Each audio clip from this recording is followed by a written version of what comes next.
على سلامتكم. اليوم فرفوشة كسكسي بالبسباس. نودكم ولا نشهيكم. عملوا كيفي زاد انتوما اليوم. لا إله إلا الله محمد رسول الله. من الأول حطيت الماء يغلي في كسكاس باش نحط عليه عروش البسباس. كان جلين أنا في صحفة حطيت الكسكسي ديالي،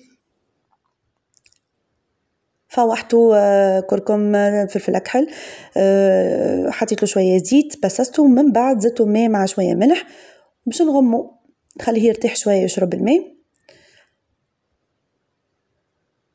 من بعد حطيته يفور.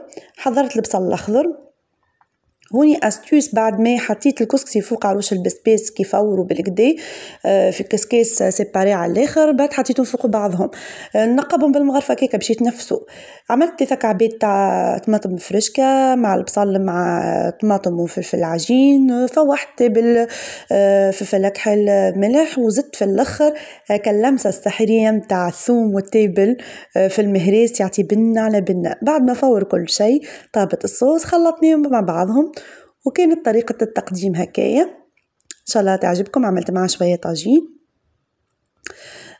نتمنى تحبوا الطبق، تعملوا لي جيم اكسبلور. وميرسي في الأمان.